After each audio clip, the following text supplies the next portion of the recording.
What's going on, you guys? Welcome back to another MCSG video. Today we're playing on Icarus with like a half full map, not even half full. Like someone left when deathmatch starts, so or not deathmatch, but the game starts. So we only have 11 people in here, and we're hopefully gonna get 2 chests off spawn. Oh yes, and we're out of here because someone got a sword. And so I got a story to tell because some stuff went down yesterday, which also brings up stuff that happened a few days ago that I did want to talk about just because it's kind of interesting to me. And so basically, I don't have any arrows. That's awkward. I was gonna turn around and bow spam them. Come here, dude. Come here. No, come here. Come back. Come back. I just want to kill you.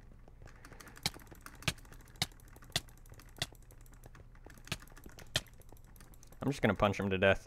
It's been a while since I've punched someone until they died. Come here. No, come here. I want your armor. This is awkward. This is awkward. I think he got a weapon. I do too. There we go. Alright, sweet. Alrighty. Is there another name I saw over here? What do you think you're doing, bud? What do you think you're doing? Or girl? You're a girl. Unless you're a guy with, like, really nasty hair. And you too. We're going on a wreck. No, let me out, let me out, let me out, let me out. Thank you. Okay, let's get some actual, like, stuff on. He had an iron... Did he have an iron chest plate? I don't know. Oh, there was an iron chest plate in that first chest I wanted, and that's what I wanted.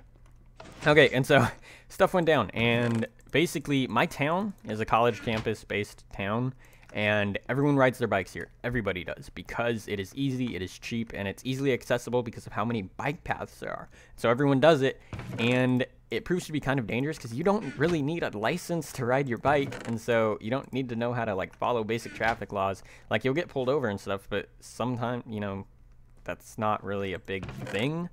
And so you gotta understand that some people are dumb, and it presents problems. That's sort of a separate issue that I'm not specifically talking about right now. Will this kill me? Probably get me. Oh, okay. Golden apple. Golden apple. I don't feel comfortable. Feel nervous. Alright, let's get some food in this hot bar at least. Ew, mushroom stew. No, we're getting rid of it. I don't care if I need food.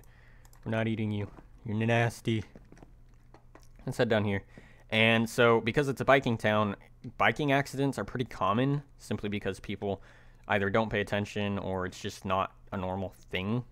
And normally it's just a bike-on-bike accident. You know, a bike runs into another biker and, you know, nobody really gets seriously hurt, even though no one wears a helmet. For the most part, like, I'd be willing to bet that 95% of the people here don't wear helmets. People still manage to not get too seriously hurt. But I was on that topic, actually, a few days ago. My girlfriend got hit by a BMW, which is a car, you know, which are pretty big things. And it sort of had me freaking out a little bit because, you know, getting hit by a car is normally not something you walk away without a scratch. Turns out she's fine. She has a little bit of bruising on her hip, but it was completely the car's fault.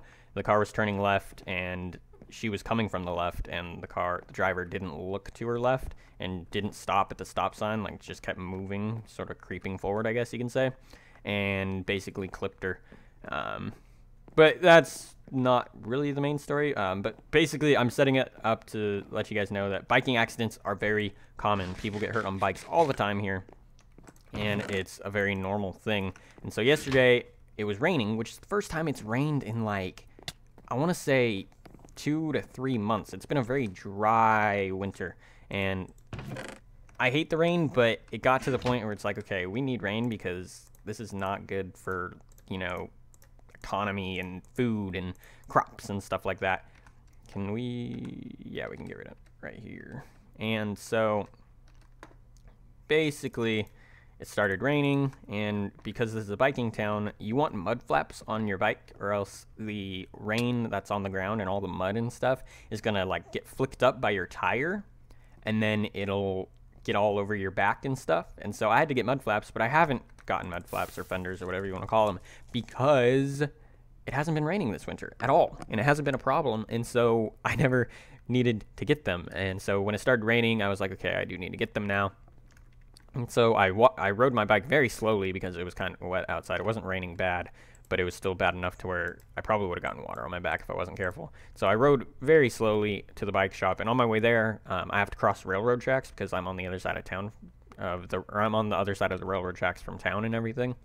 And so I had to cross them, and as I was getting close to them, I see this guy just laying down on the tracks, which is obviously a really bad idea. Trains go over those tracks, and trains can't stop, and trains kill people that stay on the tracks. And so I was sort of like, okay, I should probably see what's going on here. There were two people next to him. There was a guy who was probably like in his 40s. He was kind of older. And then it was also his wife, and they weren't doing anything. And so I went to see what I could do, and turns out, we didn't find this out till later, but there was something wrong with his ankle for sure. And so he wasn't able to move or get up or anything. And it turned out he didn't speak any English. He only spoke Spanish. The only English word that came out of his mouth that I heard was money.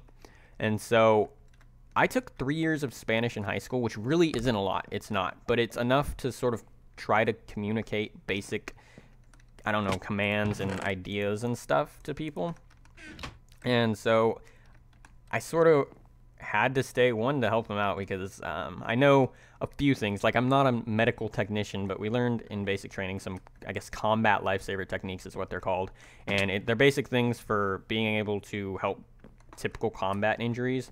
But it also is there to check for shock and alertness, and if the person has a head injury, or if there's any blood or anything, or how to carry people in less than perfect or ideal situations.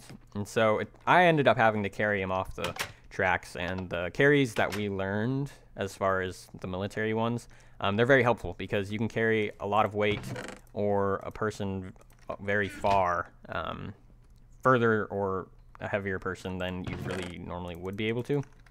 And he was probably, I want to say, like 180 pounds. And I'm not a big person at all. I'm 130 pounds, and I'm 5'9", and 5'10" almost, I think. Something like that.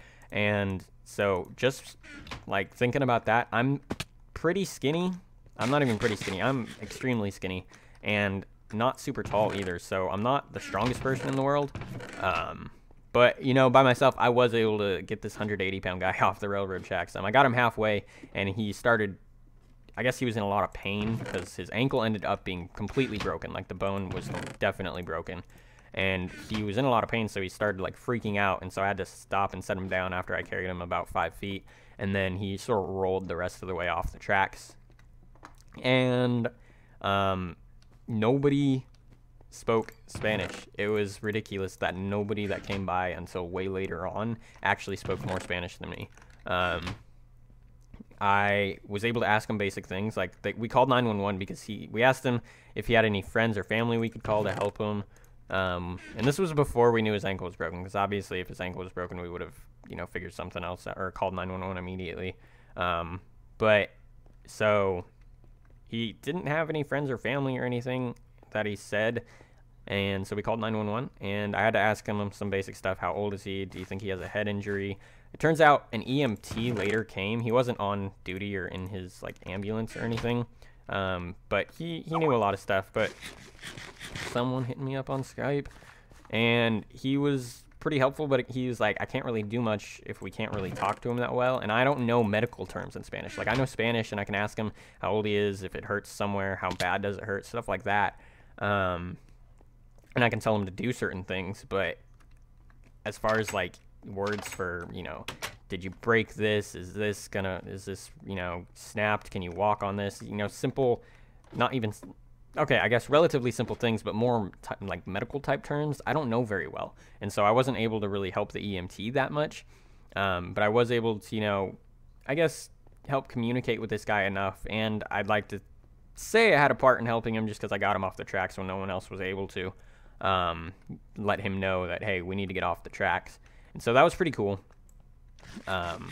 Ambulance came, and still none of the people on the ambulance, the fire truck came. It wasn't an ambulance, it was a fire truck. None of the people that came on the fire truck spoke Spanish either. And so I was still the only one that knew Spanish the most, I guess.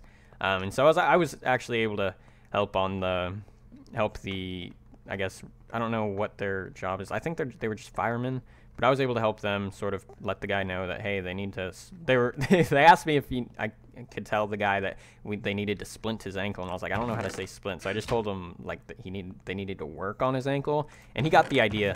He actually, when he heard the fire truck coming up, he freaked out, the guy that was hurt. And he started, like, trying to get up and walk on it, saying he was fine and stuff. And we're like, dude, you are not fine. But it turned out he just didn't have, like, money for paying for any sort of medical care. And so that's why he was sort of panicking, I guess. And that's when he said money. He was like, no money, no money.